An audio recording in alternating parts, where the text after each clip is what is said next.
Hello, and welcome to My Streaming Bubble, the podcast where I talk about the streamable media I love with people I tolerate. I am your TV watching and talking host, Jen, and today I want to welcome everyone back for another episode of this month's lovey-dovey theme of rom-coms I fell for, where we will be covering the few romantic comedies that stole my heart and tickled my funny bone. So for this episode, I welcome back Bubble Pro Carla from OK Real Quick, and we're falling ass over tea kettle for a film that made a splash in my heart. And no, it's not Splash, but it's the sound, but that is the sound the water makes when you fall overboard. Welcome back, Carla. Thank you, Jen. I am so happy to be a pro now. I've been leveled up. I got a promotion. Absolutely. You got, we've done a lot together We've recently. done a lot, so yes. Absolutely a bubble. You are actually just kind of like a podcast pro. So you've got your own podcast. Yes. You guest on several podcasts, lots and lots of times. And I adore it. So thank you. I'm happy to guest and not have to edit. It's my favorite thing. God, you're so lucky. It is also my favorite thing, but do you want to go ahead and for any new listeners, let them know about your podcast, OK Real Quick, Real Quick? I would love to quickly tell you about OK Real Quick, Real Quick. So my podcast is about absolutely everything that I'm into. I'm going to be doing an episode soon on why ants fight, not ants as in the way some people pronounce aunts, as in like the little tiny thingies. And I'm going to be doing an episode on the movie The Last Holiday, which is such a good movie and I think an underrated classic. And so basically I'm just, all over the place and it's fun. And you can listen to it and it's like 10-ish minutes. If you're just like driving to the corner store and you're like, I need something to listen to that isn't the sound of my own brain, you can just put that on and I'll be right there with you. And I'd much rather have you going on in my brain than like me in my brain, because that gets more crowded for some reason I feel than that. actual real people. So yeah, no, totally. Let me be the crowd in your brain. You don't need to be a crowd by yourself. Thank God, because that's exhausting. All right. Well, we'll have you provide all the socials and everything at the end of the episode, but so we'll go ahead and get started. This is your official spoiler warning. So if you haven't seen the 1987 classic Overboard, that's okay. But you should pause the pod, watch the thing, and then come back. Welcome back. So before we get to chatting, content warnings for manipulation, gaslighting, kidnapping, spouse abandonment, the lifestyles of the rich and famous, and Tofutti. Oh, Tofutti. Hello.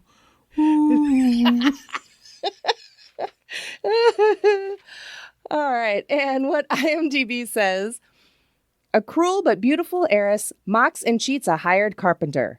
When she gets amnesia after an accident, he decides to introduce her to regular life by convincing her that they're husband and wife. And let's see, I have two things I wrote down for what I says. One is this is a study in Stockholm Syndrome gone right. And the other thing that I had is I don't care that what Dean did was illegal. I fucking love this movie. I don't care. Don't Same. care. We're on the same boat. Ew, I'm loving the puns. All right, this movie was written by Leslie Dixon and directed by Gary Marshall. It stars Goldie Hawn, Kurt Russell, Edward Herrmann, Catherine Hellmond, Mike Haggerty, Jared Rushton, Jeffrey Wiseman, Brian Price, Jamie Wilde, and more. You can rent or buy on various streamers, but most importantly, it is free at your local library. All right, Carla, so tell me, what are your general thoughts on this film? I generally love this movie. And you know what? This is one of those movies that, because I started watching it when it first came out and I was a tiny, tiny child and I had no, 2026 brain stuff going on, To me, everything was fine. Everything made sense. I loved it. It's hot people falling in love. And okay, yeah, some things maybe not so ethical, whatever. Like, if you want to talk ethics, maybe don't watch this movie. But, you know, if you watched it back in 87 when it came out, and then almost every day, because that's how often they played it on like a constant loop, that's my Stockholm syndrome, okay? It's taken me hostage. It's kept me locked up in this luxury yacht of love, and I'm okay with that. Luxury yacht The of love. love yacht. Oh my God. I feel like they could bring back the VH1 of love shows with this premise. Right? And then whoever, oh my God, can you imagine? Like, whoever doesn't go to the next round just gets thrown overboard. Yes, I love that. You know, if you want to be nice, you could just give them a lifesaver and then send them off like on a little dinghy back to shore. But if you want to go really hardcore, you just toss them off the ship. I think you absolutely toss them off the ship. Elimination happens like, you know, on deck, and everyone's sitting up against the edges, just like Dean was when he got pushed over. Yes. So that's how it gets narrowed down. I'm just thinking of Bret Michaels, you know. And instead of Bret Michaels, it's some other dude, and instead of giving whatever it is that he gave, he gives a little lifesaver, or maybe like a life preserver jacket or something. It's like, I love you so much. I am so glad that I got saved to the next round, and I'm going to marry that man. And then they never talk to each other again. Never ever. Well, not until at least until the reunion episode, right? Right. And then never after that. Yes. I mean, you know what? I think all of these like streaming companies should just come to us for our reality show ideas. Clearly, we're knocking it out of the park. Absolutely. We have like the best ideas, and they just keep pumping out the same old gook. Like, right? Bleh. And Like, nobody, yes. has anybody else pitched the idea of throwing somebody off a ship? I don't think so. Probably not. Because You're again, welcome. Ethics. Like the ones that get to stay should like get a grape or poison oak. No, here's what they should get. Okay, they should get that amazing looking tomato soup with the Ritz crackers like all crumbled into them. The SpaghettiOs. Yes, because you have no idea how badly I wanted that when I was a kid. I had no idea that it was like a struggle meal. I was like, that looks delicious. I want it in my plate right now. My parents never bought SpaghettiOs. Like the only time I'd ever have them when I'd go to my grandma's house, because she would buy it for me. So it was like a treat. And so for real, I was like, oh my God, I want the SpaghettiO surprise from Overboard. And like I was watching the movie with my husband, and we get to that part, and he's like, did he even cook it? Burner's on, but I don't know how long. Like he kind of just like waved it over the stove a little bit. Like, good enough. Yep. It's enough to feed this whole family. Yeah. Plus bad Billy Pratt. So. Oh my God. Yeah, I also love this movie. Grew up watching it. I had the movie memorized. It even got to the point where like it was almost like foreshadowing having a podcast, because like I was able to pinpoint all these little moments with her from, you know, when he first brings her home and the denial and then the passing out to then him going out because he goes out after dinner, and how she's immediately just like, don't leave me. Right. It's like, oh my God, it's already like, she's already like super dependent on someone that treats her like shit and is lying to her. And then just all these little things. So even in like the next scene when she's making the breakfast or the lunches for all the kids, and the one twin is like, you're doing a great job, Mom. And she does like a quick little fist bump. I was like, It's like that. See, she's already acclimating because Yes. there's no way someone rich and famous would do a fist bump. Right? They're slapping together peanut butter, jelly, mayo, And M&Ms. cornbread. Yes. It's just That laying on top. you don't understand. Like the idea of putting M&Ms as like little eyes or something, or maybe chicken pox. I don't know, because sometimes there were a lot, sometimes there were just two. I don't think she knew what she was doing. I certainly didn't know what she was doing. But I was like, I want M&Ms and my peanut butter jelly like sandwiches. And it wasn't even really a sandwich, because this is really a sandwich if it's like one piece of bread and it's in several pieces. Right. No. And then just Right. shoved into a paper bag. Not even like a sandwich Ziploc bag. The rest of the M&Ms just dumped in there. Oh, that's a lunch of kings, I tell ya. Absolutely. Absolutely. A lunch for Twin and Roy. Twin and Roy. You know, the other day I was making like my kids' lunch for them. Like they're old enough to make their own lunch, but sometimes if they're running a bit behind, I'll step in and be a mom. But anytime, I swear to God, anytime I'm making a PB&J in my brain, there's always twin, oh twin. But like nobody gets it. Oh my God. I love that. I love that. Because yes, see, this is a movie that is so quotable. And yet there's nobody to quote it with because nobody gets it. Like, Exactly. because, okay, so I have two sisters, and the one of them who is like a couple of years younger than me, she watched it with me as many times as I watched it. So she is very familiar with it. The other one's 11 years younger. She has no idea. She has no idea. And I don't want her to watch this movie because then she's going to make fun of us. And I Yeah. don't necessarily need more ammunition to give her. Thank you very much. We're good on that. Absolutely not. Yeah. 11-year age gap, she would definitely make fun of you. Yeah. Yeah. You know, but, you know, that's just how that is.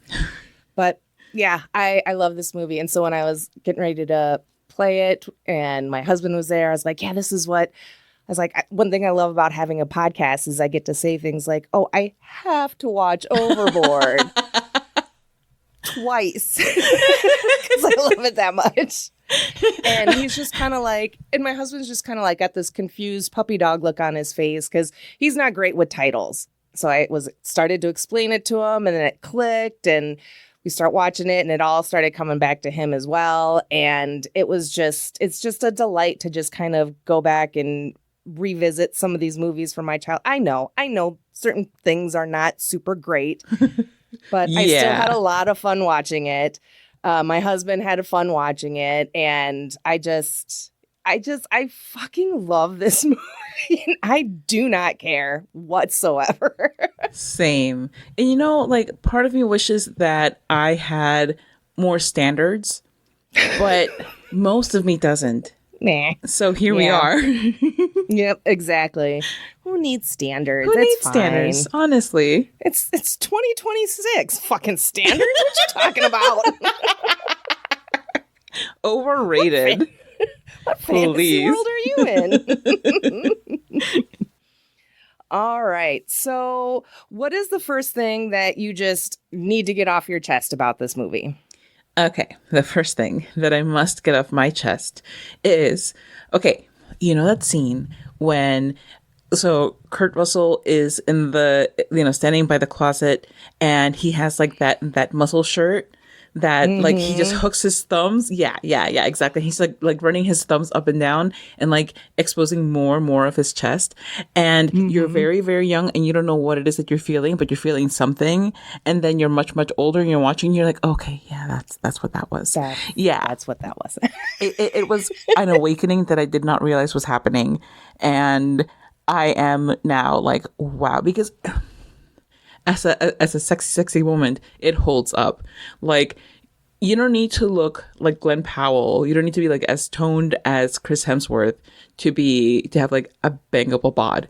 And Kurt Russell in Overboard absolutely had that. Oh my God, that moment. Like, I had no idea how deeply ingrained in my psyche that was until I rewatched it. I was like, oh yeah, let's do that some more. Yeah. And you know, there's a reason why that was one of the first things that Joanna could recall.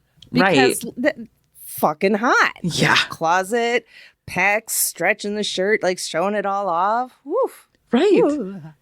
And the thing is, like, the way that he did it, it was just so, like, nonchalant. Like, it didn't even come across as, like, trying to be nonchalant because he's an actor and that's what the scene calls for. It's just like, yeah, this is just what I'm doing. And it just made it that much better. It's like, oh my God, I'm so happy right now. It's just a natural thing that Kurt Russell does because, like, you know, just super hot and hunky. And, like, I'm sorry, but Kurt Russell could and can still get it. Yes. Yes. I don't fucking care at all. Like, when we watched, like, the Christmas Chronicles a few years ago on Netflix, and he plays Santa, I was like, this is the sexiest Santa I've ever seen in my life. What is happening? You're not wrong, though. That's some good stuff. Oh, yeah. And it's like, he's, like, even in, like, Death Proof, the Tarantino movie, where he's, like, Stuntman Mike, he's, like, a total piece of shit in that movie, but, like, could still get it. See how I just don't fucking care. It's Kurt Russell, you know? And then you've got Goldie Hawn. They're like real life partners and everything. Her just absolutely stunning. Yes. And because, like, so in the movie, you know, she's like, he pretends like, oh, I forgot your birthday. And she's like, you know, Dean, how old am I? And he's like, 29. And I'll circle back to that here in a second. But according to IMDb, she was 42 when this movie was filmed. So when I dropped that little fun fact to my husband, I was like, no, she's 42. And he's like, here? And like, right. That's my reaction now, because let me tell you, I've never looked that up simply because like, I'm like, I don't think I want to know. I was thinking like, you know, 32. Yeah. But just that woman has been and will be absolutely stunning forever until the end of time. Just wow. One of the most beautiful human beings. So absolutely agree. Yeah. So the part where he tells her that she's 29, I'm like, oh, that's so sweet and everything, right? But at the beginning, when he first goes to like pick her up, like from the psych ward, I love that they stuck her in the psych ward and they just can't wait to get rid of her because she's so mean and terrible. But he tells her that they'd been married 13 years. So if she's 29, she was 16 when they got married. She was a child bride. So, but again, I don't fucking care because she's not actually 29. He did like the nice, sweet husband thing. Right. And was like, you look 29. Exactly. You're forever 29. Darling, you're 29 again. What do you mean? Yes. But then she's so cute because she gives him like that little, you know, Goldie Hawn grin. And I swear to God, she looks like she's 29. Because she's just so like cutesy, glowing and adorable. And the thing too is that in every single scene in that movie, no matter whether she's dressed up or, you know, super duper frumpy or fresh from the ocean in just like, you know, a psych ward gown, just unbelievably beautiful. And the fact that she and Kurt Russell are just so well matched in their overall hotness, beauty, whatever. You know, sometimes you're like, oh, wow, this person is really hot and their partner is also really hot. And you're like, okay, you know, like it's nice when hot people, because, you know, it's hard for them to find people to find them attractive, can meet each other. And this is like one of those like Hollywood pairings where you're like, yeah, the right people found each other. No, 100%. And she is older. So like not by a whole hell of a lot. But so it is kind of nice to see, you know, the older ladies going for the younger men, just, you know, with the pecs and the muscle shirts and everything. So. Yes. Yes, exactly. It's a power move. It is. And I have to say, like, Goldie Hawn, like, I remember I watched her on Laugh-In reruns, right? And so she's always kind of been like the pretty girl and maybe kind of like the ditz every once in a while. But then as she became more famous, you know, like Private Benjamin and all that, it's like she kind of like did away with or, you know, try to break like the stereotype or whatever that pretty women can't be funny. Right. Because she is hilarious. And I felt like rewatching Overboard. I don't know why, but it felt like there was some almost like Lucille Ball kind of moments, vibes kind of thing. Because Lucille Ball was also a very beautiful woman who was absolutely hilarious and had no problems putting herself into ridiculous sitcom situations for a laugh. And I feel like Goldie Hawn does that with her films because she's a comedian. Right. And that's what she does. And I love that she was one of the first that kind of broke that pretty women can't be funny. You can only be a sex symbol or stupid or both. Right. No, exactly. But she's very talented in general, but like she has a gift for physical comedy. There are so many moments where just the things that are stuck in my brain about this movie are the ways that she moves that are so funny, or like the faces that she makes, because it doesn't feel like over the top. I feel like if you look at, you know, iconic on-screen pairings and you think of like Drew Barrymore and Adam Sandler, who had like, I think some pretty solid comedy movies, but Drew Barrymore just has a habit of like pulling faces a lot. She's very funny, but like she relies a little bit too much on that over the top thing. But Goldie Hawn is just like a lot more natural in the way that she does it, so that it's like it's more believable, but it's still super funny. And then her delivery of those lines, oh my God, she's just the way that she talks to everybody in the beginning, where she's being super snooty, and just in the hospital when she's in the hospital, she's being awful to the whole staff, and nobody can stand her. Oh my God, it cracks me up so much because she really is obnoxious, but she does it in a way where like you can see the comedy in it, and it's just like it's not just, oh my God, who could ever want her around? She's so good. And I feel almost like she carries more of the comedy than he does. And in part it's because, you know, her character is the one doing the more outlandish things. You know, like sleeping on that couch and having those 2 pots on her belly because like the roof is leaking. Oh my God, it was so funny. But he mostly just has to, you know, act and react and everything, but he's not really engaging in the comedic aspects as much as she is. But then there's also that, you know, that really good undercurrent of just good acting. Because she's very skilled. Like I think of that scene in the school where she goes to pick up her kids because they're being unruly and they're not paying attention and everything. And it turns out that they have poison oak.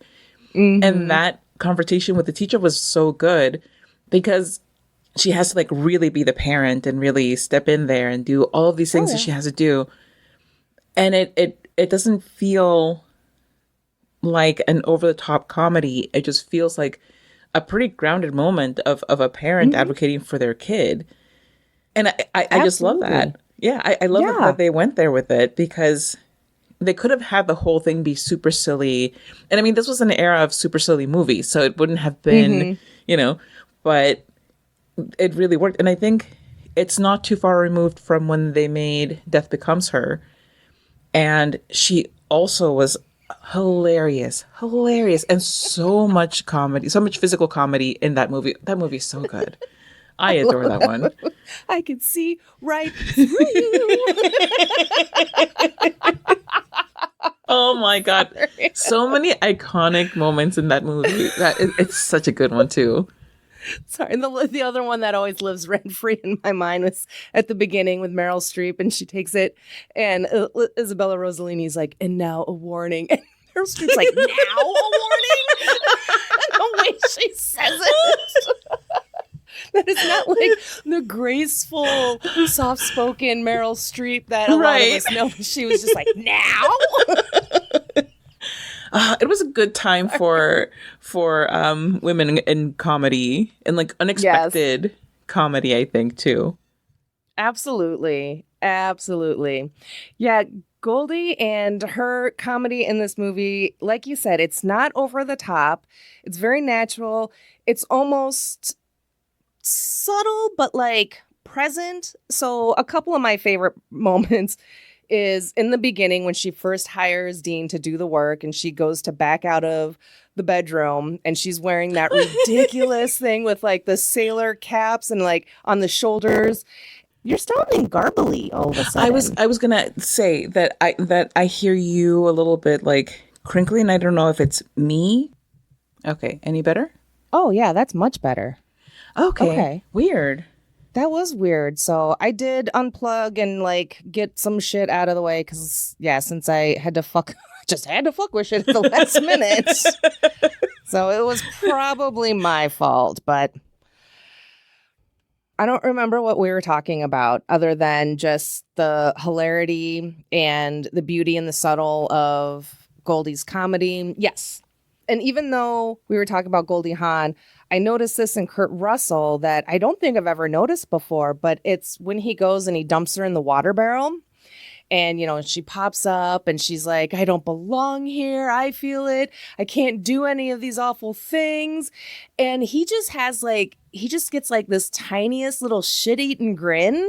Yeah. And then he, takes her face and he's like, but baby, we like you. With that little grin of like, my plan is working. Yeah. She hates her life and this is fantastic. Yes. I never noticed that. Full on evil in this movie. Like, it never, ever popped into my mind as like, I just thought, cute prank. And I'm like, oh no. But, okay, because, I wrote this down. Because I was thinking to myself too, like, she's like miserable at the beginning when she goes to live with Dean and the boys. So, and I thought to myself, okay, when you live with a man who doesn't care if you lived or died, is the one who lied to you about who you were and basically enslaves you so bad? Yes, arguably it's worse, but he's hot, so it's okay. That's exactly right. That kind of sums up the whole movie. Kind of, yeah. Because she has that line where, she's like, well, I guess I didn't marry very well. And it's like showing the house all in like a, trashed out state and everything. And then it cuts to Richard Gilmore before Emily. That's all I could think during all of the scenes. I was like, wow, Richard, you were fucking terrible. Yes. And him just being, a little party boy and everything. And it's like, yeah, sure, you married wealthy, but like, yeah, he doesn't give a shit about you. Right. And yeah, now you have someone where like your entire relationship is more or less built on a lie, but like you're both insanely hot and things can be forgiven. Exactly. And,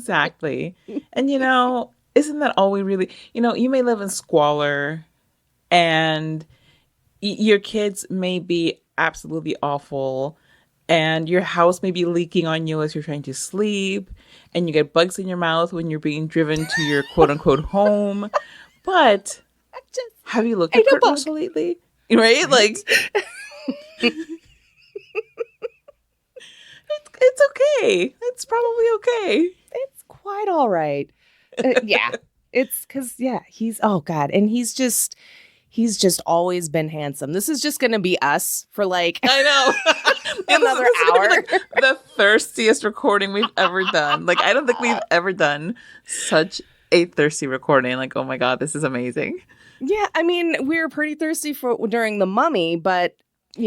Then that came down to be about, Benny being misunderstood and the gay agenda.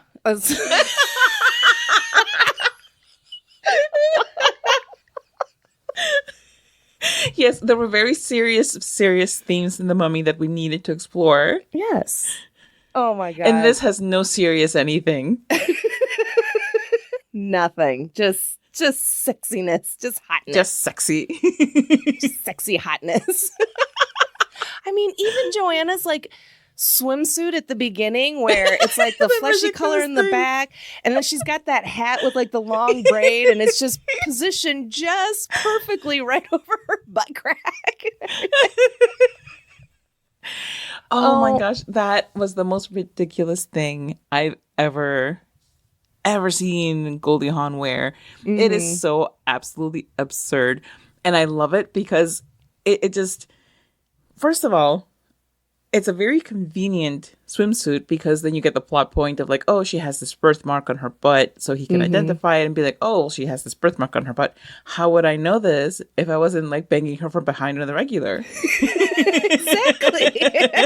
See, my wife, she just really likes doggy style. She a freak.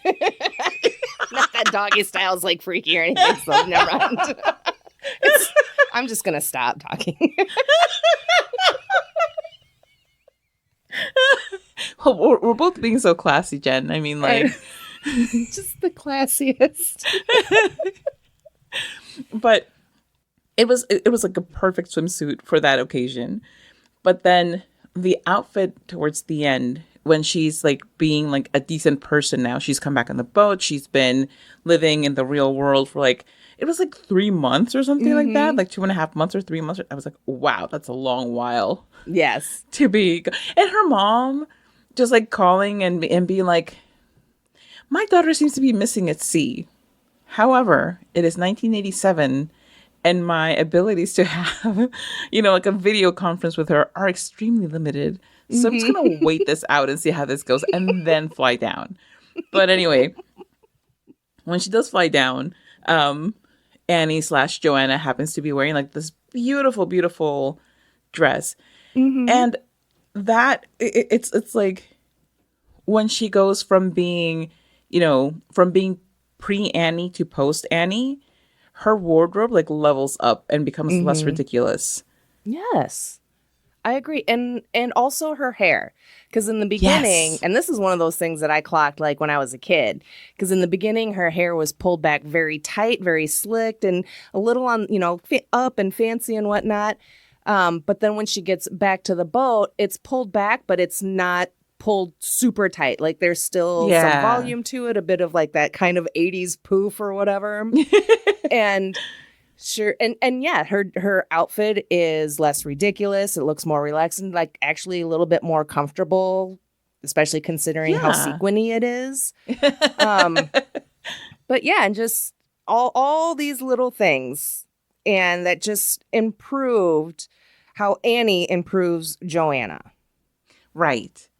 Annie levels her up. Yeah. And I think that there's something definitely to be said about having, real experiences, because sometimes people are just so out of touch. Like if you've been in like this bubble and you haven't, so to speak, touched grass for the longest time, you're just cut off from reality and how people function and the things that people need. So it makes sense that she was like so out there that like her clothing even reflects that. Like her hair's weird and she's wearing epaulettes on a boat and like this like long cigarette holder thing and like this space alien swimsuit thing or whatever. Everything is just outlandish. And then she comes back to Earth, and is so much more realistically put together. And I really dig that it's such a like cheap, easy, obvious kind of thing that they did in the movie, but like, who cares? It's just fun. It's just a fun, dumb movie. Exactly. Not everything needs to have the depth of The Mummy. So true.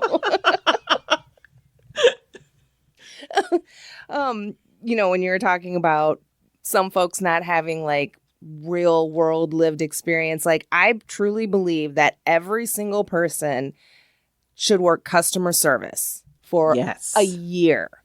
Just any kind of customer service for a year, whether it's food service, just like shopping, customer service salesperson, cashier at a grocery store, someplace where you're not allowed to sit, You got time to lean, you got time to clean. And your breaks are dependent on how much of a rush there is. Not Right. OSHA.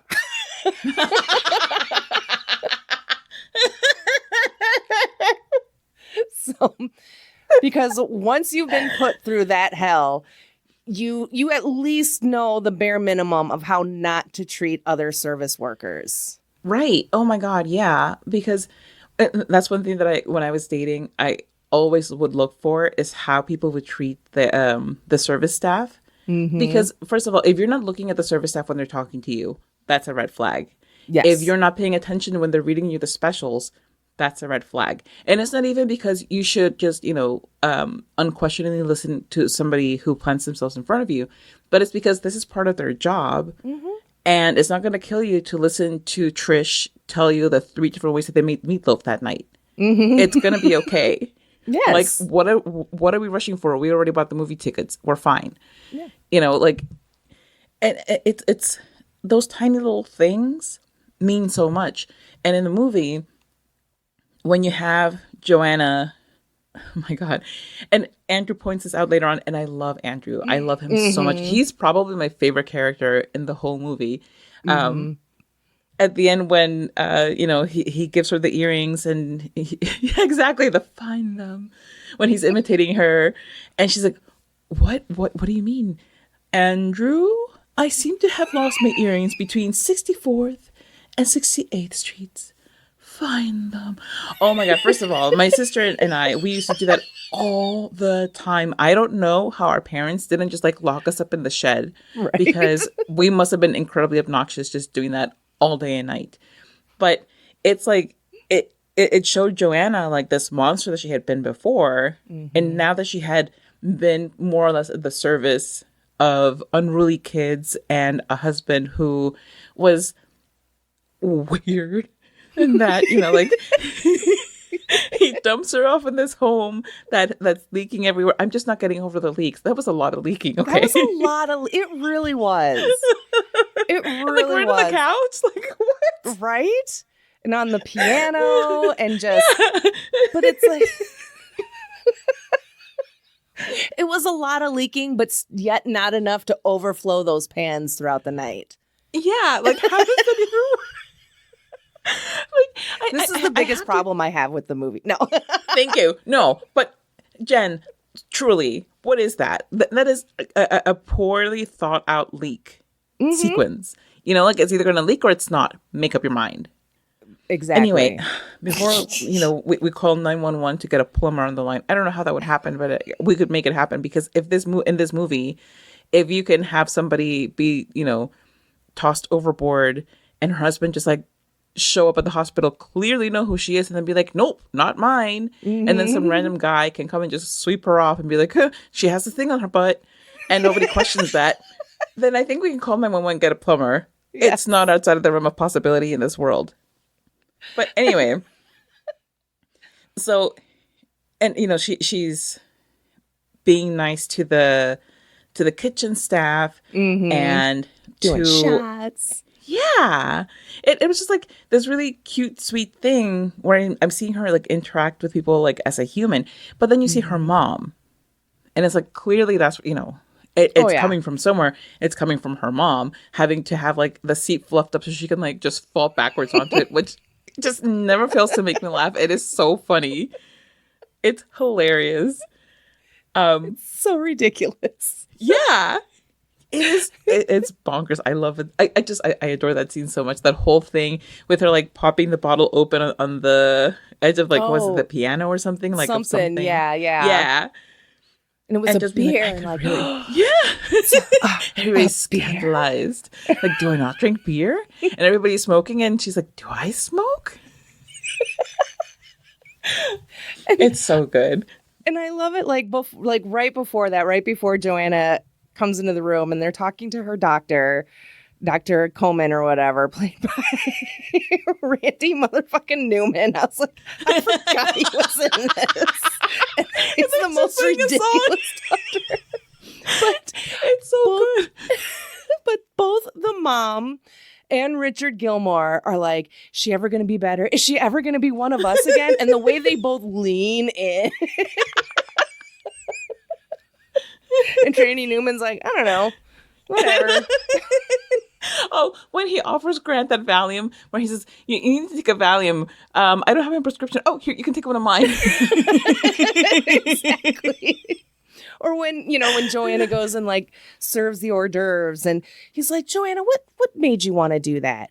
She's like, well, I thought you guys might be hungry. And he's like, brilliant, great. And Richard Gilmore's like, what? And he's like, I was hungry.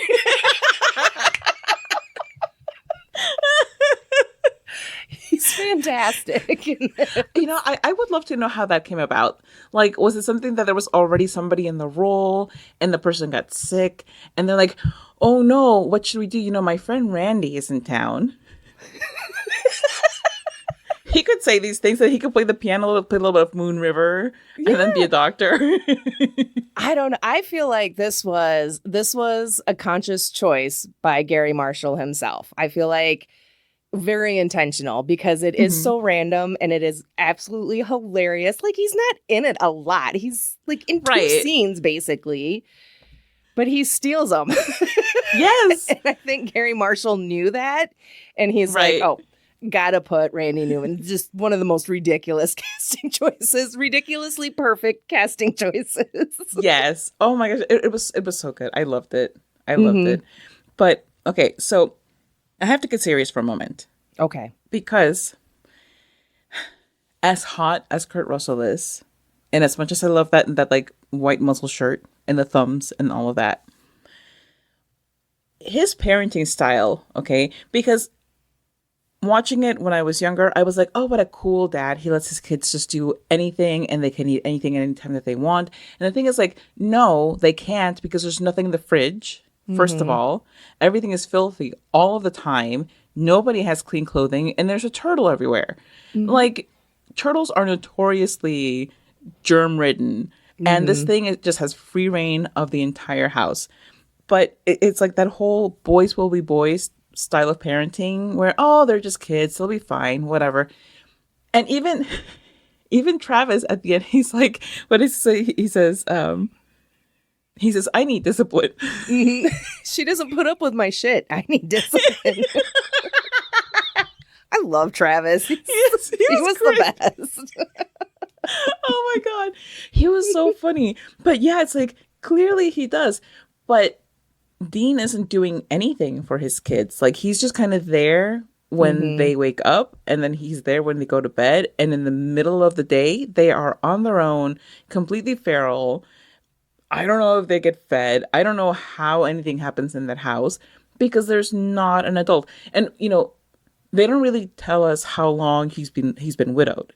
It's just, I think he did say, I think it's like 3 years, because when the principal comes to the school and she's like, been attacked, like the kids are bullying, picking on her or whatever. And she's like, where is Mrs. Prophet when all of this is going on? And he's like, she died 3 years ago. So, okay. But yeah, I couldn't remember if they ever said that. Yeah, just real quick, but like, you would think that would be enough time to get his act together. Like, even if he's going through stuff or whatever, at least take care of your kids so that they're not running around without more than like beer in the fridge. That just, this is like my 2026 brain processing this. But that you're a bad parent when you want to punish somebody and the best thing that you can think of is to inflict your kids on them. Yeah. Like, you know what would serve her right is to spend a couple of weeks with my awful, awful brood. Well, even like when he's like, the first day and he's like, oh, you got to get up and get them ready for school. And, and she's like, I don't care if they don't go to school. And he's like, no, they can stay here. And then she's up and she's like, twin, slapping lunches together. I'll get the fuck out of my house, I guess. But that's a really good point, because I've often wondered what his relationship was like, what that dynamic was with his first wife, and how Right. much of Annie's background was maybe his wife's background, you know? And I feel a little dumb saying this, but I never realized that, because like when he's like, Annie, I always just assumed that was his dead wife's name. Right. But when I was rewatching it, I was like, oh, her name's Joanna, and you can pull Annie from that, and then that's different enough but similar enough, because he can't really call her Joe, because I feel like that would have been too close to Joanna, and that would have clicked the memory to come back sooner. Oh my God. I never thought of that. Jen, this whole time I never thought of that. I know, right? I always thought there was like some weird, creepy shit going on where he's like, in a way, trying to remake his wife, but you don't get that sense from him at all. Right. You know, and the stories that he tells are utterly ridiculous. So not all of them can be true. But I have a feeling the being in the Navy was true, and quite possibly saving the kid at Burger Boy. Right. True stories of his first wife. They were just like too specific. Like just a little bit too much. Maybe less the Navy thing, but definitely the burger thing, because that is just, I don't really see Dean as a type to come up with something like that on the fly. Yeah, exactly. Because everything else he's come up with has just been, you know, there's a lot of like sex jokes and innuendos, Right. and just making up shit to make it sound as horrible as possible. Like when he tells her mom's a lush and dead, and that her dad's alive and well, and he's up for parole in a couple of years. I mean, those had to have been lies just to knock her down several pegs. Yeah. But that was so funny. So natural. Her face. Yeah. Her face when he's like, but he's up for parole in a couple of years. She's like, what? What is my life? Yeah, I've often wondered about Dean's first wife, and because, you know, and like even some of the clothes, because he sends the kids to go get clothes, and they get a bunch of really, you know, they don't know sizes, so they get stuff that's way too big for her. But then obviously she gets clothes that are more to her size. And so I always just kind of assumed that like he still had some clothes from his first wife, but maybe not if he had to send the kids out, or maybe they were just that different sizing. So now I wonder, like, what happened to his wife where he doesn't have anything of hers? Right. No photos, no other ring, nothing. Because I know that they had just moved to the town, because he was telling that to the principal person. So they just moved to the town. So like my thought has been for the longest time that, okay, and this is me just putting way too much stuff on absolutely nothing, no evidence of this ever happening. But, you know, they lived in this other town, and the wife died tragically. And he was just so heartbroken that he couldn't bear to see anything of hers. And that included the house. Also, she was a primary breadwinner. And so he had to downsize anyway. He's like, you know what? Let's just downsize and move somewhere completely different. I don't want to be in this place that has so many memories of her. I also want to move somewhere that's a fixer-upper, because then I'll really save money and it'll be great. It'll be a fresh start for all of us. And they gave away all of her clothes. And, you know, he's like, I just can't bear to look at these pictures. So he just has them like in a box under like a bunch of layers of other stuff. And it's just shoved away somewhere where he doesn't ever have to look at it. My other theory is that they were already planning on moving. And she was the one doing all of the packing up. And she was like, you know what, I'm doing all of this crap and he's just out there playing with his friends. So what I'm going to do, because I mean, I think like either they moved back to like his hometown or something, or only because of him already knowing Billy from the way back whens. And so whatever. So his first wife was like doing all this packing. She's like, you know what? I'll pack everything. I'm going to move out and take my stuff with me. So she packed up all of her stuff separately and was planning on moving out. And she got into that U-Haul and the U-Haul crashed and that's how she died. Oh. And took all of her stuff with her. Yeah. Yeah. I like it. You have the best theories. Because like that man does not know how to like take care of his children at all. So you can't tell me that someone didn't get He was not an involved parent. Mm-hmm. No. He was not a very involved parent. Yeah. Maybe she did actually leave him and he just tells people that she died so he doesn't have to like deal with any of that. You know, and then also just make people feel like awkward about it. And so they won't question it. And he's like, she died 3 years ago. What? What are you going to say about it? Can I have questions now? What do you want to know? And on top of it, okay, so because look at the mess, right? And look at the disorganization. Okay, so maybe like she tried to serve him with divorce documents. And he's like, you know what? Can't serve me divorce documents if you don't know where I live. So he moves somewhere where she doesn't even know that she is. Yep. You know, because he did always tell Annie. And again, this is one of those things where I don't know how much of it is truth and how much of it is just him bullshitting. But when he lays out all the chores and all the terrible things and he's like, never used to bother you before, so you better just get used to it. And the way when she does eventually stand up for herself and she's like, well, it bothers me now. And like, he was not prepared for that at all, you know, and then he gets all defensive about, you know, it's me and my kids and this and that. My kids, not. Yeah. Oh. Not our kids. Yeah. Mm-hmm. Oh my God, his poor ex-wife. Yes. Oh my gosh. Poor Joanna, she's like going into this thinking, oh, you know, he may not be rich, but he's such a wonderful man. And then she's going to get there and like the other shoe's going to drop and then she's going to meet the real Dean. And then he's going to baby trap her. Yes.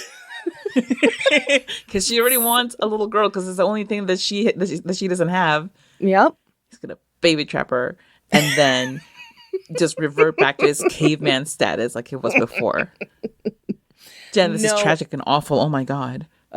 There's no way. There's still too much Joanna and Annie to let any of that bullshit slide. So that is true. That is true. Hopefully, it may. Oh my God. You know what? Her mom's gonna be like prenup.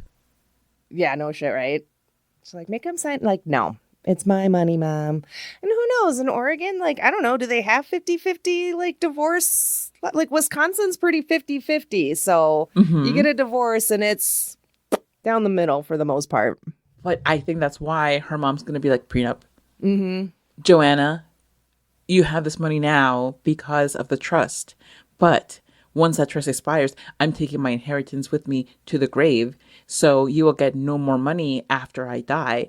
And then what's going to happen, Joanna? Anyway. But you know what, though? If Joanna does have a girl, I'm pretty sure Richie Meemaw is going to be just over the moon about it, right? Because at first she was like, well, Joanna, if you have a baby, you won't be the baby anymore.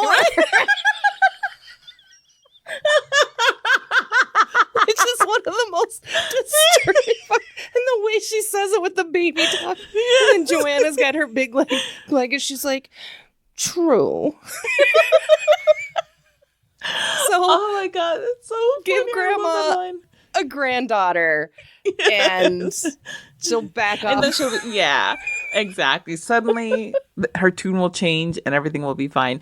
Here's what I think. I think Grandma's going to super duper bond with Travis. Oh, for sure.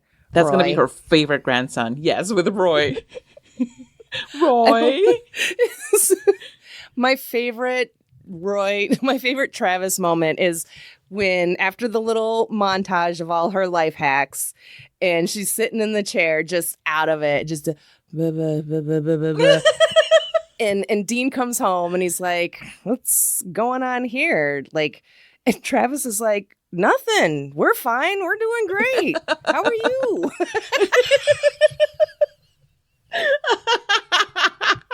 Like, it's totally okay. Mom's catatonic, but it's fine.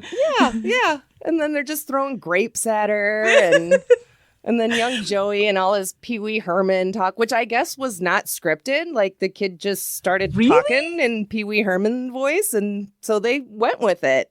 That is awesome. I love it. That's even better. Oh my gosh. And that's so cool. And then, because again, this is from IMDb trivia. So taking into consideration that, yes, okay, so this is assuming that is all 100% true. Then you get to the end of the movie, and Joey gets on the loudspeaker from the Coast Guard in his Pee Wee Herman voice, like, "Give me back my mom." And then you have the chefs in the yacht talking in French, like Pee Wee Herman.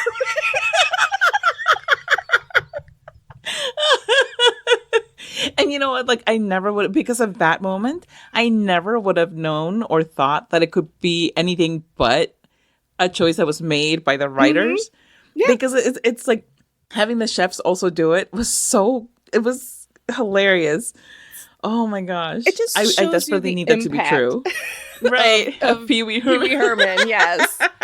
Even the French chefs on the fancy yacht knew who he was. So, well, and the trivia did say that Gary Marshall did let the actors ad-lib as much as they would want for various scenes, and said that Kurt Russell was very good at it. So it does make me think that some of those stories were just, just Kurt Russell riffing. Yeah. Oh, how cool. I know. I would love to know more about that. I need like an Overboard 1987 documentary. Yes, I agree. We need to watch. We need that so much. Yes. I want to know all the things because I love this movie. It's you know what? Again, not the best movie, not the most enlightened movie, but it's just so much fun. Mm-hmm. And you know what? And I'm sorry, but like once they do start falling in love with each other, I mean, be still my heart, because I'm just like, everything, it doesn't fucking matter how she got there.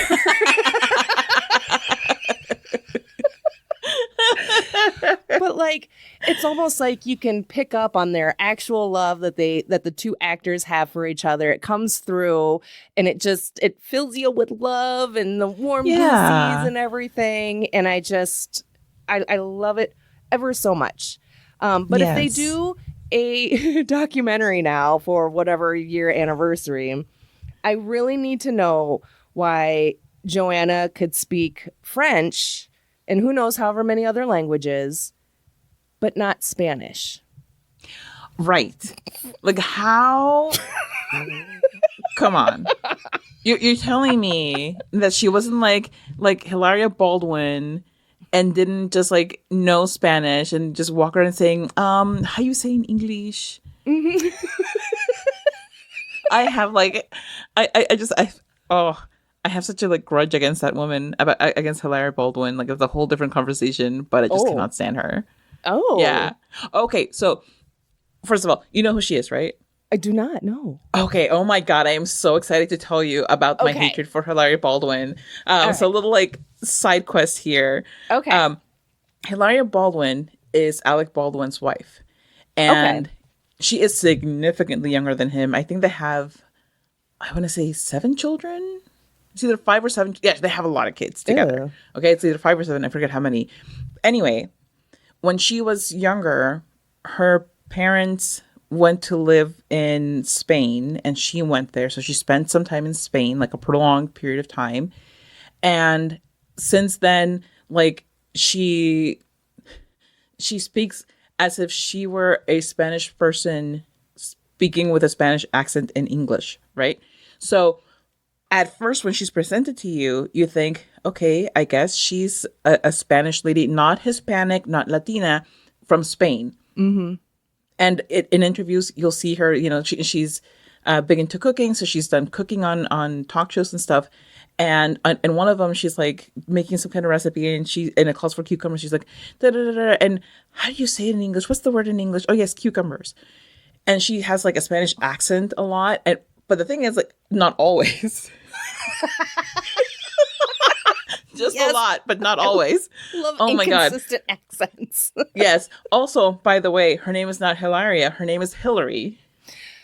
Oh, God. But she goes by Hilaria because that's what they called her in Spain, apparently. So that's what she prefers to be called because, you know, that's just like her culture now. I can't stand her. She's such a poser. And oh my God, I get heated even. She was on okay.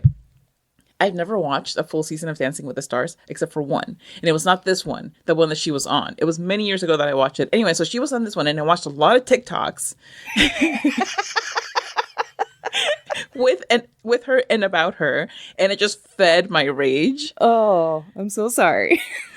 Thank you. I appreciate it because I needed somebody to acknowledge it. Anyway, that was my whole mini version of my rant about Hilaria Baldwin. And I just... I thank you for enlightening me. I had no idea. Like when you said her name, it sounded familiar, but I couldn't put a face to the name or anything. So I probably have just seen the name wherever. Yeah. And the whole like going Hillary to Hilary or whatever. Right. It's what is in Abbott Elementary, Janine's college friend, Sarah, goes by Sarah now or some bullshit like that. Like, you know, it's don't get exactly me wrong. Like that level. Like, you know, if you want to reinvent yourself and blah, blah, blah, like that's sure. That's fine. But come on. Let's be just oh my God. Pick a different name. Don't make your name weirder. Not even that. It's like, yes, but it's that. But also, your first language is English, and you may have picked up a lot of Spanish and may speak it fluently. Fantastic. Good for you. Stop pretending to be Spanish. That's really weird. It is so weird. It is so weird. It's like indefensibly disgusting. Anyway, my point is that it would have been just really weird if, you know, can you imagine if Joanna was walking around with like a French accent just because she spent some time in France? I could absolutely see Joanna doing that. How you say, Roy? Is that your name? You say, Roy? Oh, you have the poison oak. Yeah, like going into the school and ripping the teacher a new one in a French accent that just kind of comes and goes. Right, exactly. Which is the funniest part. The accent does come and go, and it cracks me up. Oh my gosh.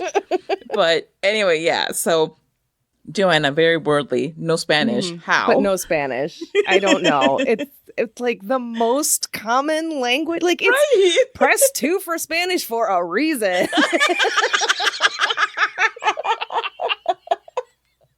Not French is all I'm saying. French ain't a fucking option. What is this, Quebec? Yeah, exactly. USA. Sorry.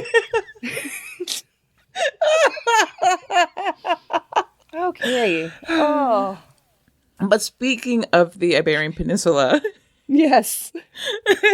Okay, so Arturo and Catarina's tragic Portuguese story of love and drowning. Yes. I thought, and the thing is, like, you know, watching it now, I'm laughing about it. But back then, I was just like so taken by it. I was like, oh, that's so romantic and beautiful. And I'm like, that's just kind of hilarious. It's tragic. I just love it. And he's telling the story, and she's like, oh, and they kissed, and he's like, they drowned. So he's like, nope, that's not at all what happened. It's the funniest acting thing. But that's why I just I love the Arturo Caterina story. I love that they have their Arturo Caterina moment at the end. Yeah. Again, watching them fall in love just is one of the best feelings in the world. And then Andrew's like, madam, I can't let you do this. Not without a life jacket. And then he's like, you should really play hard to get. She just jumps. And I love that. And I love the shot of them swimming to get like towards each other. Right. Because, like, this is, again, 87. Drones don't exist. So, some poor son of a bitch is up there in a helicopter just holding on to that camera and his life, like, for his life, trying to keep a steady shot. And it's just, I don't know why. I love it so much. It's better than the couple running towards each other in a field or through an airport. You're swimming in the ocean, which is hard to do in an evening gown. And right, yes. they don't drown. Yes. Thankfully, they don't drown. I do hope that they were eventually able, like the Coast Guard was able to eventually catch those salmon poachers. That sounded like a really important thing that they needed to do. Mm-hmm. But, romance also important. But yeah, absolutely. Like watching them swim towards each other was so cute because it's like it's a fun take on that trope. Mm-hmm. It is. I love that. I don't know. And then that with I've the kids there, yeah. Again, we need to throw people off boats more often. Exactly.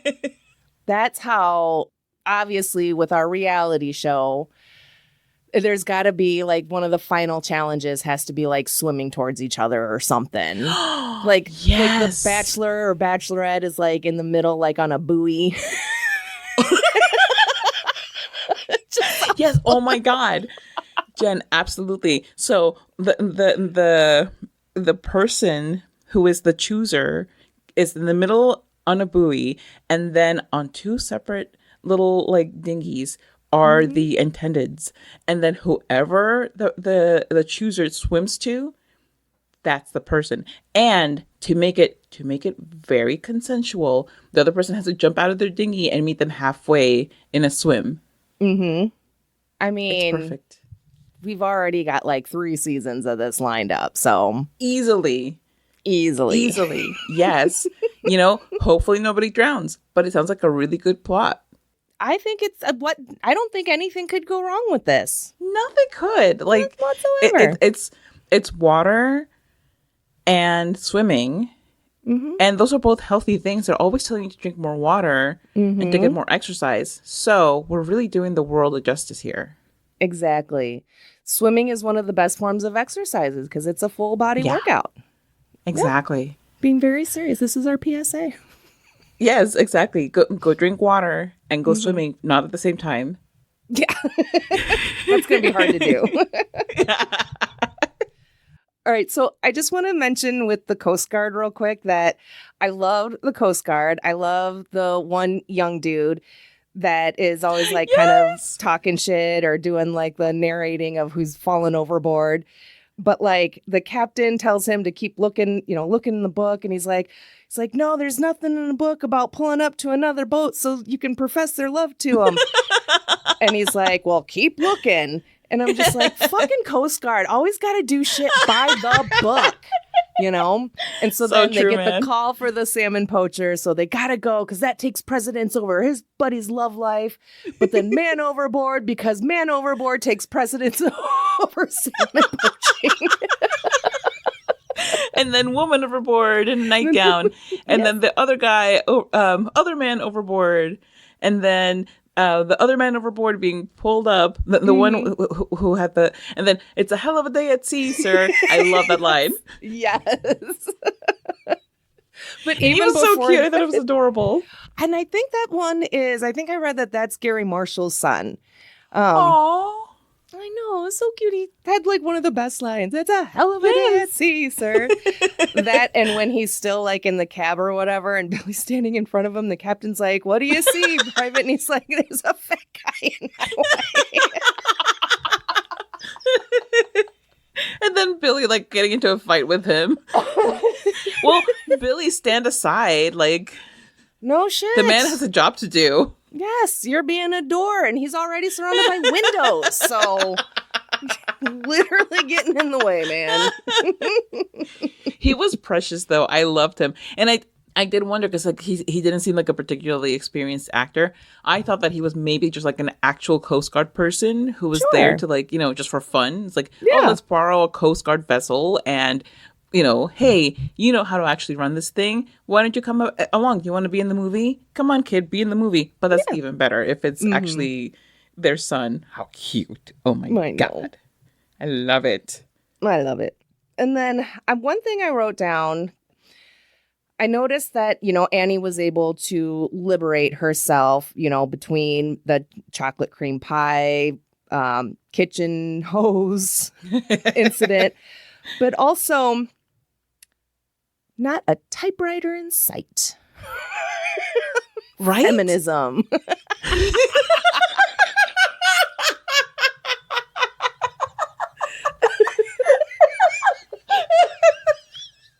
We did it, gang. I'm sorry. That is going to be really fucking hilarious for a long time. Yes. Oh my God. All right, I got that. I'm just crossing things off my list, like Coast Guard, typewriters, and feminism.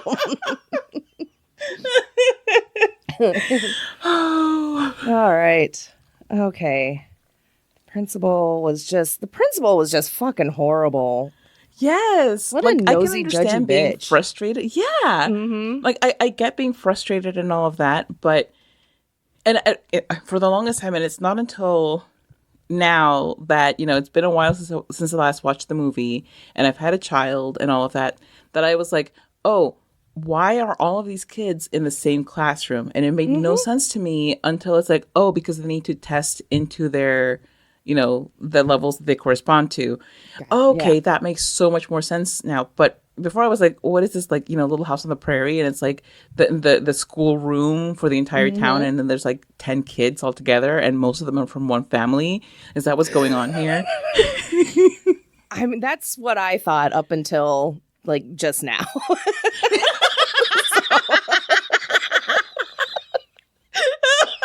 Up there in old Elk Snout where they're not housebroken. We're all learning here. We're all learning on Elk Snout Road School for the children of the town.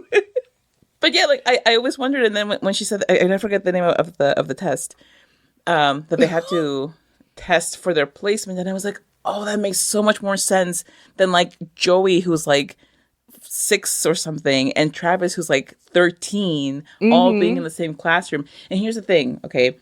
When I first came to the US and I was like 10, and my younger sister, because I came in 4th grade, my younger sister was in 1st grade. And all right, so just like here, they, you have to like do a language, and it's usually Spanish. In Mexico, you're usually learning English for a language, unless you're me and you don't care because you're like, when are you going to use English? So you don't bother learning it, and then you get straight A's and everything except for English, where you get straight F's because, again, I'm not going to use this crap. And then your parents are like, hey, we're moving to the U.S. You should learn some English, and you're like, oh shoot, this is now a problem. And then you get here, maybe in the 4th grade, and you don't know the language. So they're like, so yeah, for the English portion of the day, we're going to put you in the first grade classroom so that you can learn reading alongside the first graders.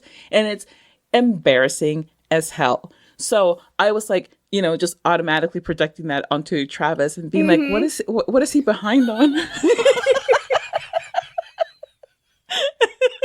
Forget the twins. Like, why is Travis here?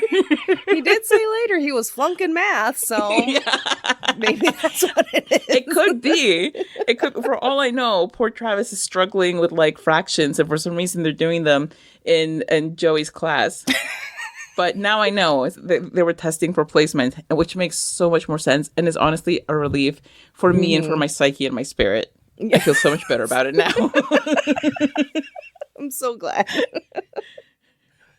Oh my gosh. It's getting hot in here. Just been giggling up a storm. We're burning calories. Second best to swimming. It's just giggle fits. Let's see. Oh, and then Dean working the night job, shoveling fertilizer and everything. And, that's a pretty sweet, touching little moment, just that kind of bit of humility, but like still knowing he needs to, provide and bring in the money and everything. And her seeing that and softening to her quote, husband. So, but like, they couldn't smell nothing ever? Like, what does the house smell like where you don't catch a whiff of fish gut fertilizer? You know what? I think that maybe when she fell into the ocean, she hit her head and lost her memory and her sense of smell. Had to have. It's got to be that. That's the only explanation. It's the only explanation. Well, I like it. Mm-hmm. The thing with Joanna is that, on the one hand, she's in a situation where she's very vulnerable. So she's kind of like, it's in her best interest to just kind of believe whatever Dean is telling her, because the alternative is that she doesn't belong anywhere and that she is on her own and nobody wants to be around her because she's awful. Mm-hmm. So it's like, I guess it just kind of, this is like as good as it's going to get for the moment.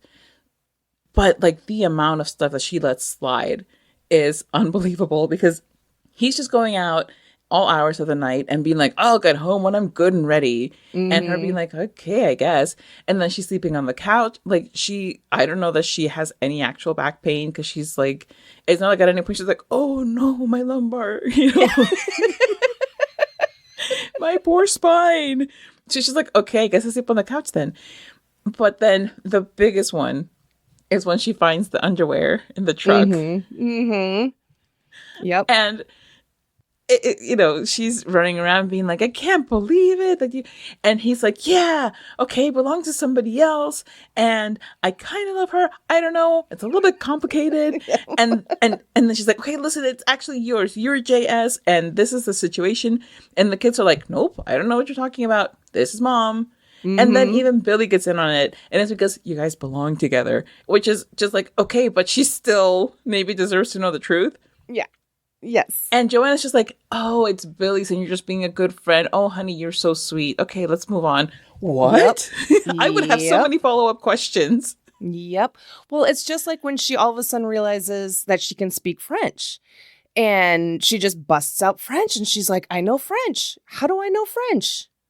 The Navy. She convinces herself that she learned French in Paris while she was in the Navy. In the Navy in Paris. I'm sure they have business to be there for some reasons, but like, huh? Right. It's like, it's the 80s, right? So it's 87.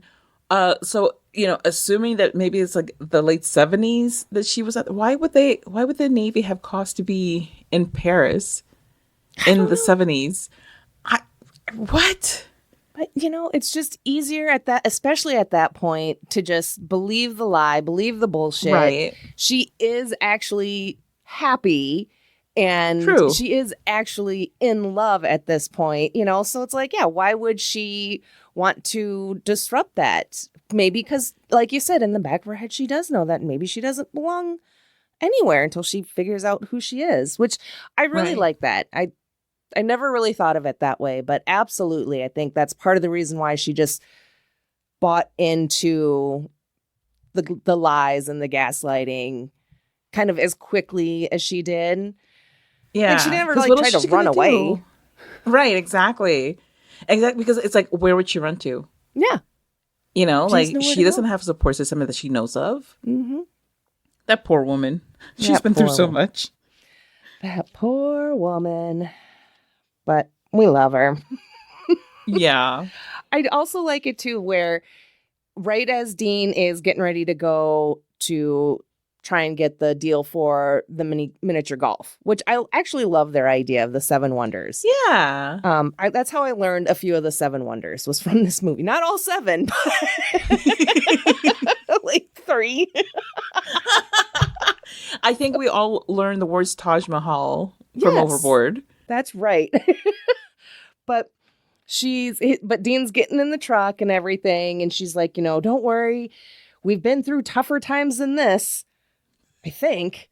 And the way she just is, I just thought that was fucking hilarious. It's a very common phrase, right?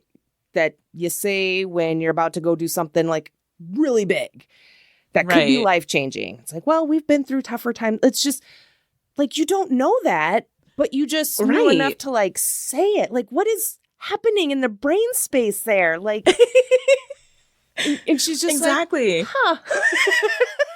Almost like that sitcom, like, oh, well, and then just tries back inside. Just move on with the day. Yes. It's and the way that she does it, too, is like, it's so cute. It's like really adorable in the way that she says it. But yeah, like, what are you basing this on? Because it's not memory. Exactly.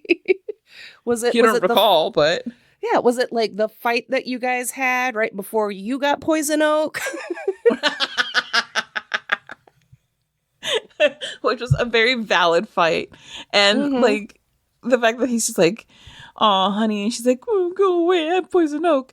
And suddenly the rest of it's forgiven. Like, oh, okay. Yes. He gives her the bed, tells her the Burger Boy story. And then she's like, you can be very charming when you want to be. And so it's like, oh my God, it's happening. I was so invested in that romance. Like, I was like, oh, I hope they're together forever. You know, like, not even thinking about like the real life stuff, just thinking about like these two characters. I was like, oh, I can't wait until they have like even more kids and they're so happy. And like, you know, Travis stops looking at porno mags and, you know, whatever. Stops, you know, talking about his mom's boobs and butt. Oh my God. That's right. That's so weird. But that was another thing, you know, watching it again, just the free access that these kids have to like Playboy magazines. Dean was a terrible parent. Just terrible like parent. Neglectful as hell. Yes. And Annie absolutely clocks it when Dean's like, we're buddies. Like, you don't tell me how to be, you know, blah, blah, blah. Like, we're pals. And she's like, they have enough pals. They need a father. Right. Bam. Amen. And, you know, like, it's kind of, I think, partially played for the effect of her being like a stick in the mud. But no, she's right, actually. Yeah. No, absolutely valid points. And then back to like her putting the teacher in her place, you know, and she's like, I love how she doesn't make excuses for Dean or for the kids. In that moment, it's about them as a family versus this fucking nosy uppity bitch just getting all up in everyone's fucking business. And, you know, and she's like, you know, my husband may be a large child, but that's my business. My kids might be terrible, but they're mine. And the way that she just accepts that they are hers, like, this just, yeah. But I love it because she doesn't try to bullshit anything. She doesn't try to make excuses. She's there and she uses that Joanna Karen power for good. To help the pores. Sorry. Sorry.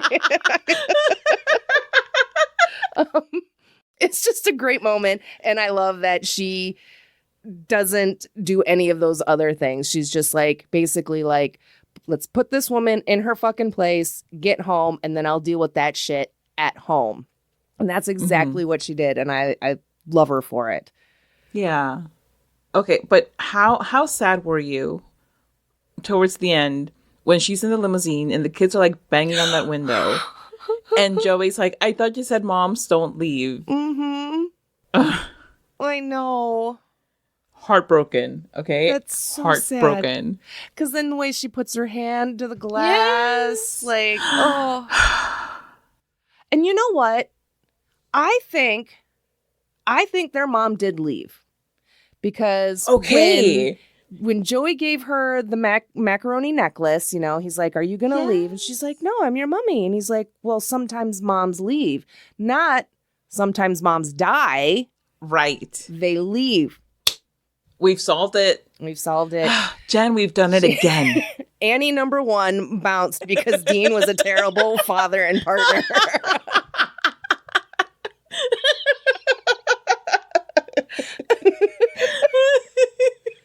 you know what? I wonder how many like other women Dean fished out of the water and passed off as his kids' mothers, because these kids were very comfortable going through with this plan. They're just like, yeah, let's do it. Whatever, no big deal.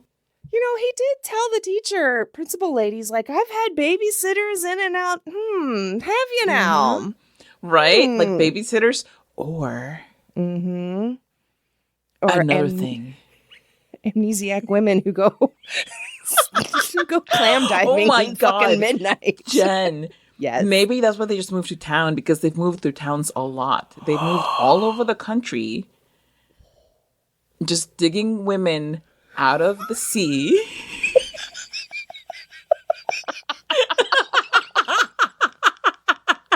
And he just happened to have a vendetta against this one. You know, and I've always wondered, like, how he came to that conclusion, to that plan so quickly. Right? That wasn't the first time he's thought of that. No. Why would that be? He's done it before. Yes. And he'll do it again. Why would your mind go to that immediately? Oh my God. Okay. So, you know how we talked about how the real Dean's going to come out eventually? Mm-hmm. Mm-hmm. And then he's going to drive Joanna off. Mm-hmm. And then he's just going to find another woman in the ocean.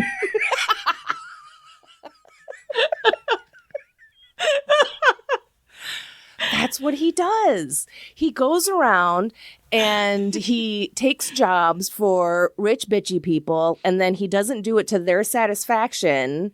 Yeah. And then, you know, then makes them forget their wedding ring on deck and somehow he makes them fall off the boat and then get the amnesia. And then he's like, ho.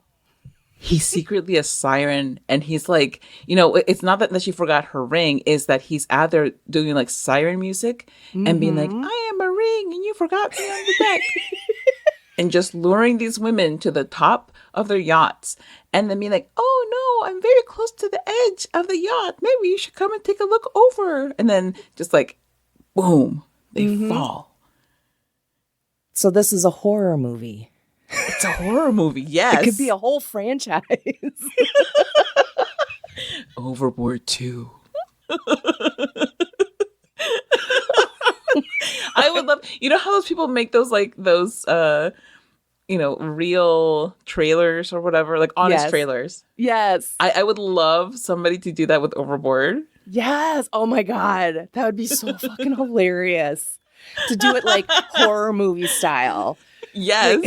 Like, and one of the cuts too is when he's like dunking her into the barrel. Mm-hmm. Yep.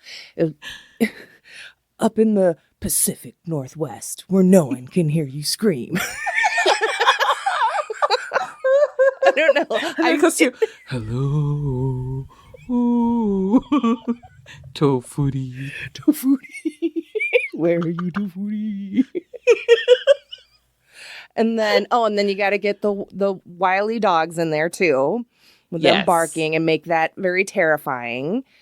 And or like when it's like thundering, you know, right before it starts raining on her in the house, and the dogs jump and they get scared. You got to turn that moment into a horror movie as if they're attacking her. It's like, ah, yes. Oh my God. I wish I had video editing skills. Same. And then when she's like doing the laundry in that shed, and the machine starts marching towards her. Yes. With some sinister music instead of like, go Jim Dandy. Go, go Jim Dandy.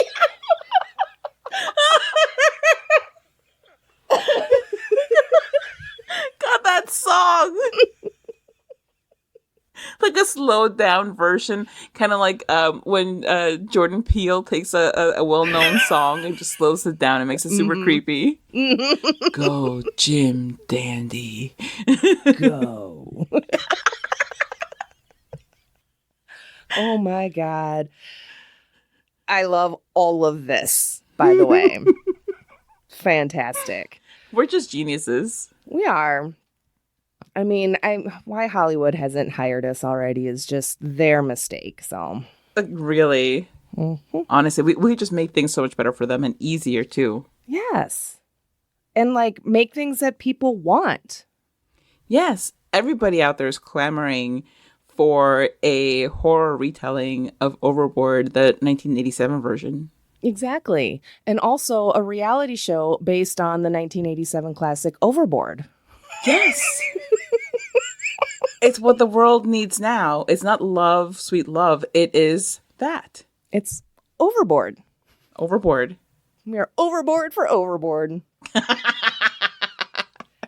I love that we keep specifying the 87 version because, you know, we know that they've tried and yet failed. Yeah, I kind of forgot that they had done the remake of it. And they did like the gender swap, right? Because I think it was the man that was the rich. Either way, I was like, that's...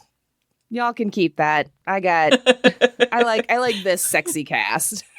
Yes, exactly. Hotness. The original. Yes. The original just goes so hard that we don't need a substitute. Not what, this all. one is more ethical? Who cares? Right? It's like, it's almost worse. Because you made it in a time where you knew better. Right?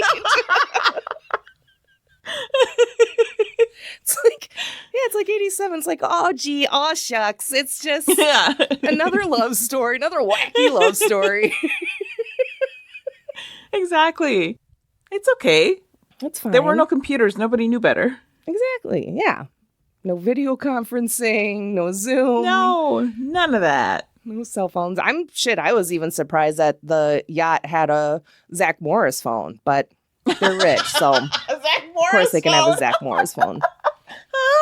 I love that. Because I love that I can say that, and only like a specific generation knows exactly what I'm talking about. Yes.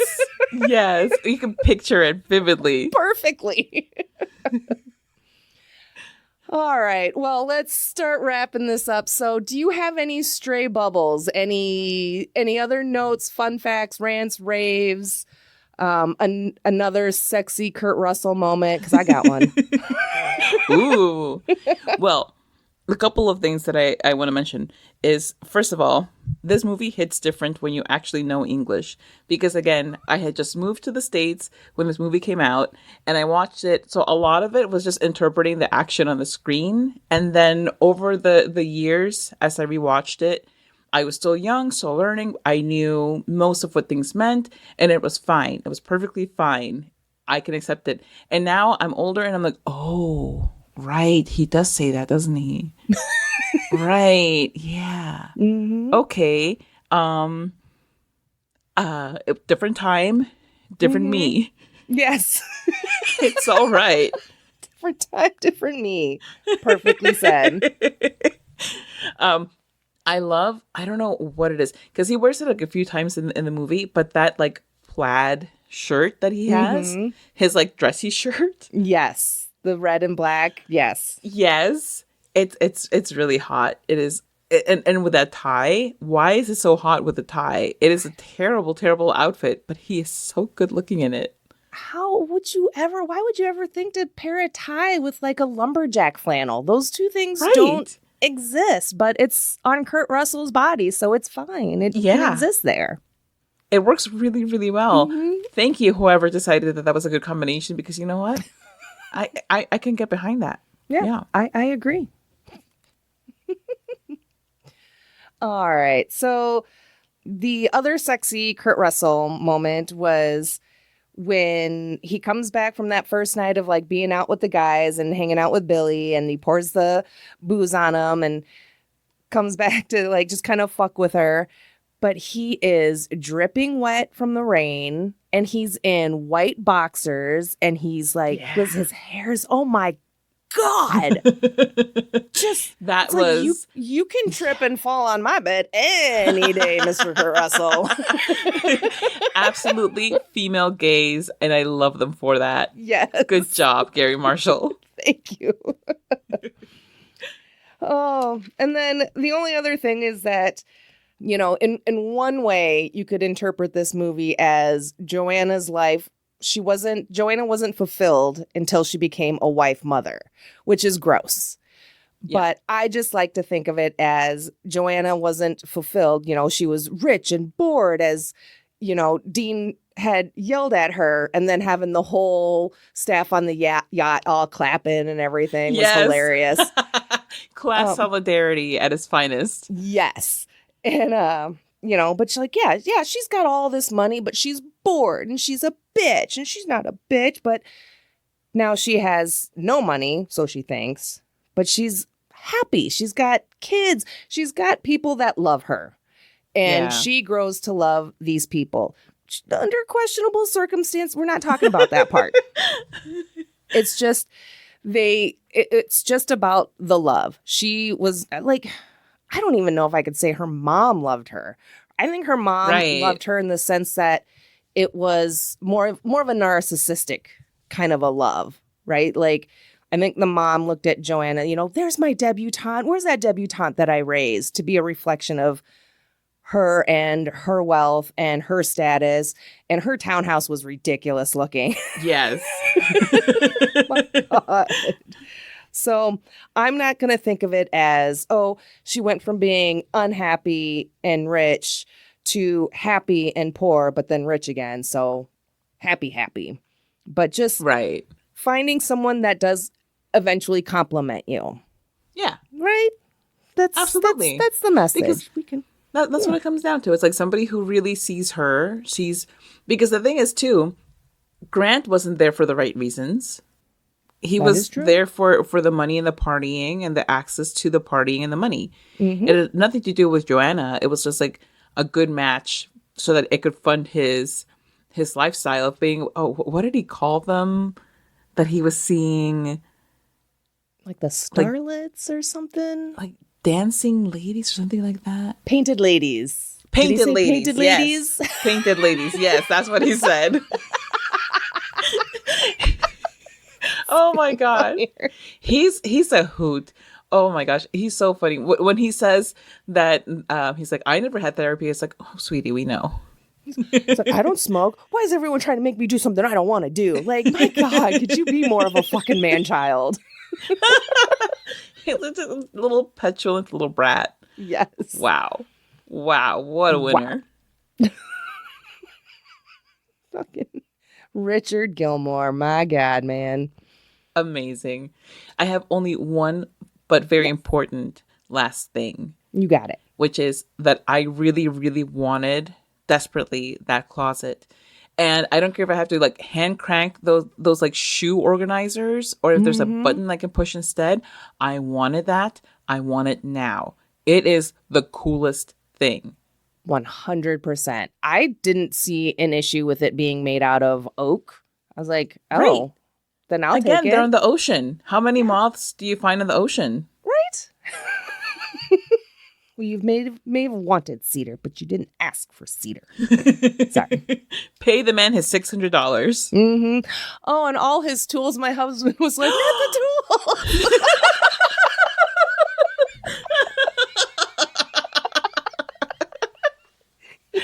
He was visibly upset. Oh my God, that's so cute. All right. The last thing that I have for a stray bubble is from IMDb. So it says R-I-E-L-L-E, Hunter, who played one of the young women Grant parties with on the yacht, would later admit to having an affair with North Carolina Senator John Edwards. Edwards later would admit to fathering a child with Hunter, a move that derailed his political career and his marriage. Oh my God. Now, I didn't check to see if it was Tofutti. So I all of a sudden need to look at that real quick. But like, how bonkers is that? Absolutely bonkers. Like, holy crap. And, the holy crap part is also that there was a time at which an affair could derail a politician's career. No shit. Right. Wow, because I remember that being like so huge and people being so enamored with him. Mm-hmm. Yeah. He was a cutie. All right, now we are on to the Midwest goodbye, and this is the beginning of the end. We've done the whelp knee slap, and we are at the door, and we're going to spend like another 20 minutes saying goodbye. So first up is The 6 Degrees of Nicolas Cage, and that is where we connect this movie to Nicolas Cage in 6 steps or less. Why? Why the fuck not? Carla, how'd you do? I did great because I went with Roddy McDowall, who played Andrew. Oh my gosh, delightful character. I loved him so much. Like every moment that he was in, he goes from being like really like snooty to just being like a chill but snooty guy. Mm-hmm. And that is a progression that I can get with. Anyway, so Roddy McDowall was in The Cat from Outer Space with Howard Platt, who was in The Rock with Nicolas Cage. Very good. Let's see. About Andrew real quick, he quit. He doesn't work for Grant anymore. So I really hope that he went to go work with, and I say with, not for, Joanna, because she has a different perspective now. So he gets to wear like comfortable clothes and just lends a hand, Yes. She's not going to demand to bring her a lemon before she has to squeeze it out of her hat. That's one of the funniest things. Okay. It would be amazing. I really don't see Joanna making that huge of a leap from like wealthy capitalist lady to, full on socialism. But that would be so cool. I would like to think so. All right. So for my 6 degrees, I went with super sexy Kurt Russell. He was in Death Proof. Danny Trejo sort of kind of is in that because there's like that fake trailer for Machete. But Danny Trejo was in Con Air with Nicolas Cage. That is right. Mm-hmm. Look at us just, those were like are in the same era, The Rock and Con Air. It's part of the holy trinity of Cage, Con Air, The Rock, and Face Off. Yes. I love that movie. It's so fucking ridiculous. Anyway. But it's just ridiculously good. It is. All right. And up next is what's been streaming in your bubble. So, Carla, what else have you been watching or reading? What you been up to? Okay. So I read this book called Careless People. It's by Sarah Wynne Williams, and I hate it. But the reason that I'm talking about it is it is unfortunately still an important read because it's about her time working at Facebook and how she kind of helped usher in the era of Mark Zuckerberg hobnobbing with politicians and having aspirations himself, and how that screwed over our entire world. So it I think tries to paint her as like, oh, I was a baby deer and just caught in the headlights of these awful people. And oh no, I made so many mistakes because I was just a wee little baby. No, she is not. Anyway, whatever. Let me not get on that. Okay. So yes, important book because of reasons. And then also, my brain just went offline for a second. Rebooting. Yeah, just like it's whirring again. So I've been doing a lot of YouTube watching, and one of the channels that I really like is called Coffee and Cults, and this person is very like tangentially but well connected to the entertainment industry. So she has like a lot of connections to people who have worked with actors who have done things, and she has like a whole bunch of videos that are fascinating, like deep dives, just full chisme. Just like if you're very, very chismosa like me, you will want to watch these videos. They are so good. They're entertaining and very juicy. And yeah, I never said that I was the best person, okay?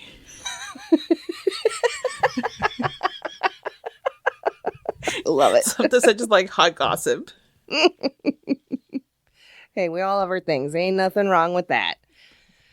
All right. Let's see. So what have we been watching? Well, we're still watching Worst Cooks in America because there's like 28 seasons on HBO.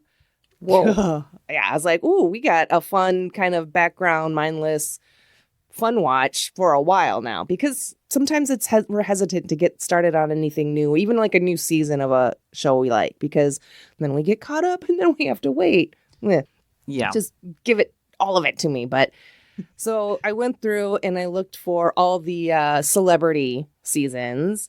And so we're going to watch some of those. But it's a hoot. It's a really, like I said, it's really fun. It's really easy, calming in a sense, you know, just because it's funny, it's light, it's feel good. Right. Watching Matt Lawrence try to crush peanuts with his hand was, I was all in. It was hilarious. Absolutely wild. Oh my God. Yeah. All right. Well, I think that'll do it for us today. So I want to thank you, Carla, for returning and bringing your bubble proness with you and having this really fun. I loved this conversation. Thank you so much for just nerding out with me over this movie. So thank you. And if you want to go ahead and tell listeners where they can find OK real quick. I would love to. And also, thank you for putting this on as an available thing to talk about, because, what a blast to go back to that movie. It was so much fun. And as far as my podcast, OK, real quick, you can find it wherever you found this podcast. We also have social media. Look at social media places at OK Real Quick Pod. And if we're there, fantastic. Come and say hi. You can also find me, my art, and my musings on, guess what, social media, by looking for at Carla Temis, or I have a website. It is called carlatemis.com. That's CarlaTemis.com. Excellent. Thank you. And make sure to check out our art. It's gorgeous. So, Thank you. All right. Well, thank you all so. Oh, wait, there's all my socials. So,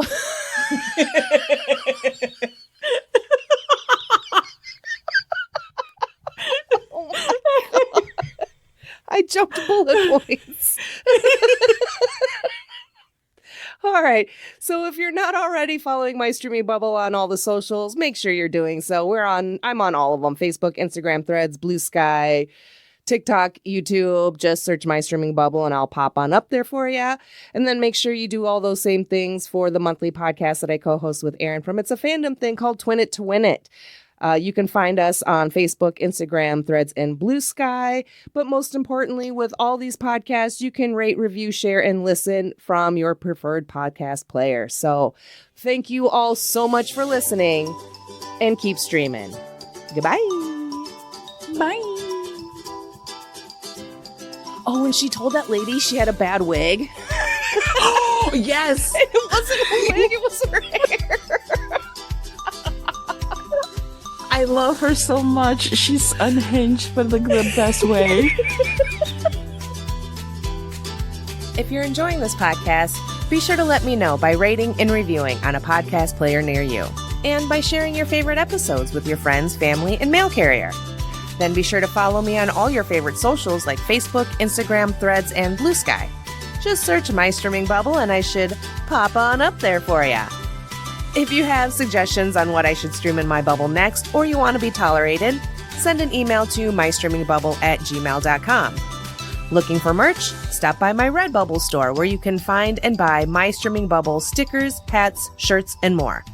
You can also head over to buymeacoffee.com and, well, buy me a coffee. Need more podcast me in your life? Then be sure to check out my other podcast, Twin It to Win It. That's a monthly podcast that I co-host with my podcast brain twin, Aaron from It's a Fandom Thing, where we test our twinningness by trying to guess if we both feel the same way about different horror movies. You can find and follow us on Facebook, Instagram, Threads, and Blue Sky. And most importantly, you can listen, rate, review, and share from most podcast players. Thank you for your support, and keep streaming. Goodbye.